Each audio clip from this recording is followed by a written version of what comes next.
Ladies and gentlemen, what is up? Hope you're having a fantastic day. So in today's video, I will be teaching you how to improve your movement in Call of Duty Mobile. Now this video is sponsored by COD Mobile. So if you would like more information, remember to click the link in the description below. But anyways, I will be teaching you so much in today's video, all the way from the best settings to what to do when you're actually in game against an opponent. So if you do enjoy it, remember to click the like button, subscribe here if you're new, and let's dive right into it. I've been watching my videos for a while and seen some of my past tutorial videos. You know I like to go through everything super fast, not waste any of your time. So that's what we are going to do in today's video. Now, like I mentioned earlier, we are going to be taking a look at your settings and making sure everything is perfect to have perfect movement. So first off, of course, you want to just hop into your settings, and the first thing that we're going to actually do is take a look at your HUD, which is just custom layout. You want to go into it, and the most important thing here is actually your movement pad. You want to have it at around medium size. So mine is 120%. I'm not really sure how that's actually going to translate to playing on a phone, because I've never personally played on a phone.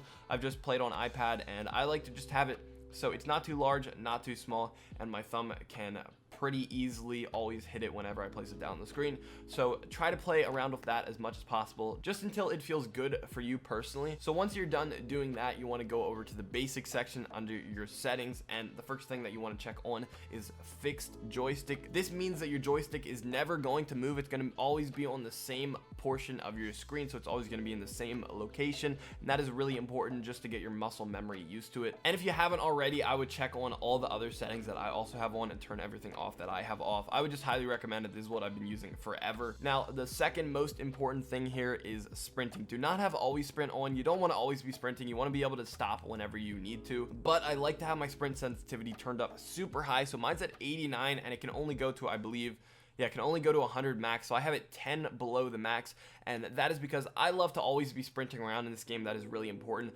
But when I want to stop, I don't want to just accidentally stop, especially when I'm mid-sprint or mid-gunfight. I don't want to just stop moving, stop sprinting, because that can screw up your aim, and that can allow the enemy to kill you. So I like to have this as high as possible, but at the same time, when I actually want to stop, I want to be able to pull down really fast, get to the middle of my movement pad, and just actually stop. So it's just easier for controlling your movement. I find it really easy and nice, and I know most pro players have it kind of the same way. So that is it for the settings portion of this video. I went through it really fast. If you have any questions or concerns, just comment it below and I will make sure to try to check them out. All right, so the first thing that we're going to cover is basic movement, and I just loaded into this aim training map. And I think it would be really cool, honestly, if they added like an area where you could actually practice your movement, where you could just run through it and jump over and slide between stuff. That would be really cool. Hopefully they add that in the future. But anyways, the first thing that we're going to be actually talking about is how to improve your just basic movement. When I play ranks sometimes, or mainly public matches actually, I see people who just run across like this in front of me, or they just run at me in a straight line. They don't move or anything, and never ever do that, guys. Try to always implement a little bit of movement into your sprinting. For example, like do this. I'm moving my right thumb to the right and my left thumb to the right, so I'm pretty much just moving both my thumbs in the same direction, and this just creates a zigzag pattern. So you don't need to obviously do it that much when you're sprinting, or when you don't know there's an enemy there. Of course you can try to run straight across and do that. Always try to be sliding, ducking, moving, putting your head down, putting your head up. It just makes it harder for the enemies to actually hit you when you're moving to a different location. Just never run straight at a target like a bot. That's just my basic tip there for normal movement. So now I'm just gonna give you a brief overview of just the different types of movement that you can possibly do. So say for example, there's an enemy right here or right there, and I know they're right there, and I'm behind this wall right here. If I want to peek him, you don't want to just run out like that.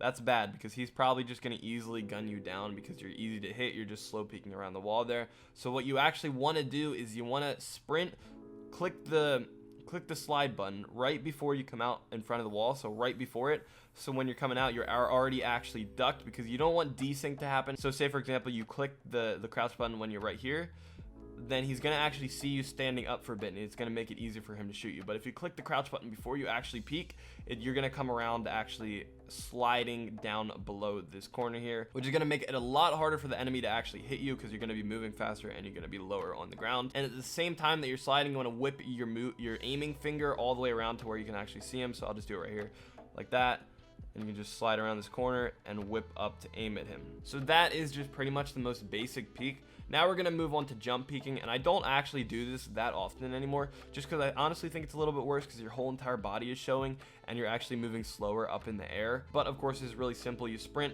jump right before you come around the wall, just like the sliding, and of course move your fingers so that you're actually aiming at him like that. So if I do jump shot peek, most of the time what I actually do is this, and I drop shot as soon as I hit the ground over here. I got prone blocked right there, but you guys know what I mean. You do that, and then you drop shot right away after you jump. It's just gonna make them harder for them to hit you, and it's just a pretty much more an advanced form of the jump shotting peek.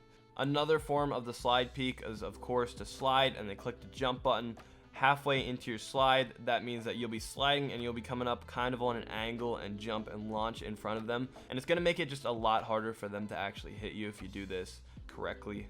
And of course, I don't think I really need to explain it, but of course you just slide, and then halfway through the slide you want to move your finger really fast and click the jump button. You gotta have quick fingers to do all of this, of course. So those are all the best forms of peeking. Of course, you can just do a normal one where you walk in front, but I wouldn't really recommend that, to be completely honest. That's probably the worst one. Now we're gonna move on to what you can do when you're actually in a gunfight with someone. So say for example, this is an enemy right here. The easiest form of movement when you're in a gunfight is just to strafe like this back and forth. You can see how I'm moving my movement pad to the left and right, and that is honestly super easy. If you're not doing that, then you definitely need to start. And another form is going left and right and jumping at the same time, and this is just going to make it hard for them to hit you because of course you're going to be strafing and jumping in the air. I don't really recommend this as much as I recommend the next one, because this one, when you're jumping, sometimes it's just hard to hit them and your bullet spread can kind of go everywhere. The next thing that you can do in a gunfight is just of course drop shot.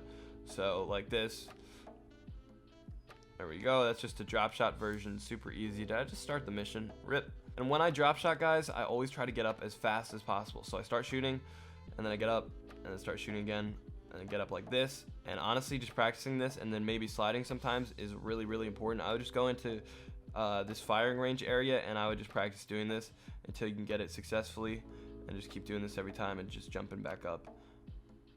This is especially good when you're behind a head glitch and you just need to keep peeking like this. This is super important. And remember to strafe at the same time that you're actually uncrouching, because then you'll come up at a different location behind the head glitch. And if you don't know what a head glitch is, it's pretty much something that you can crouch behind and only your head is showing. Just doing this is also really important. This will actually get you used to drop shotting too. Another form of movement that I love to do when I'm on like a head-on-head gunfight is I like to do this little zigzag thing when I see the enemy, which is this: slide, go forward, and then lock on my target. So I do this, which kind of screws up their aim.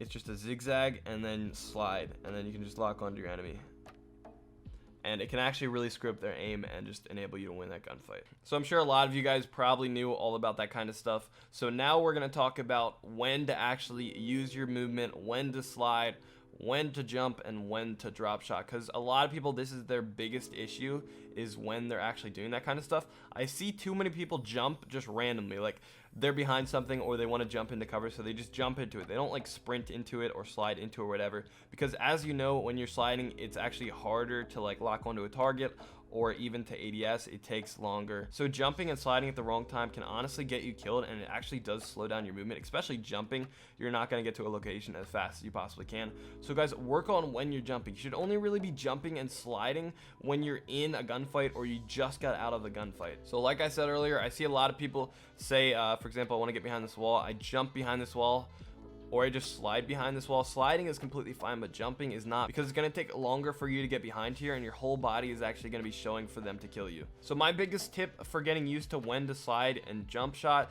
is honestly just not to do it unless you're in a gunfight, or for example, you just got out of one, you're low, and you need to slide behind something. Never jump shot unless you're in a gunfight. That's what I would recommend. Just don't get into the habit of doing it outside of fights. So guys, those are some of my tips for getting better and improving your movement in Call of Duty Mobile. I hope at least one of them helped you out. If it did, remember to click the like button. Hope you enjoyed today's video, and I'll see you guys later.